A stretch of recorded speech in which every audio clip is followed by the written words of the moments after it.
To beat the coronavirus, we have to know how many people are becoming infected, where, when and how. That's why testing for the virus is one of the most important things we can do. It can tell us who might be infected with the virus, who might have been infected in the past, and who might need to be in stricter isolation to stop the virus spreading.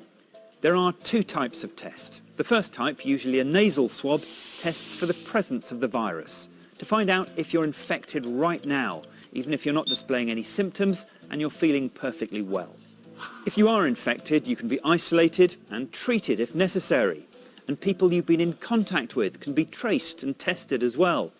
That way we can stop COVID-19 from spreading so fast. Countries like South Korea and Germany tested lots of people early on in the pandemic, and they seem to have been the most successful in keeping their death rates relatively low. Other countries, including the UK, are scrambling to catch up. But you need to be able to get hold of the right chemicals, have the right expertise, and make sure you have enough laboratories to be able to process tens of thousands of tests every day. The second type of test looks at whether you've been infected in the past and whether you might now have some immunity.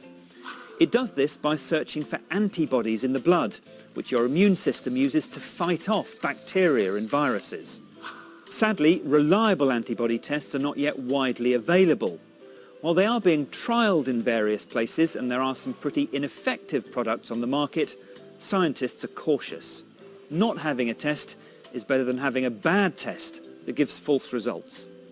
It will be a huge help if a reliable antibody test that can be mass-produced can be developed soon. If we know someone has some immunity, it should be easier for them to get back to work. If we know that lots of people have some immunity, it should be easier for us to start lifting lockdowns in safer and more sustainable ways. But there is a problem. The presence of antibodies may provide some immunity, but not necessarily complete immunity.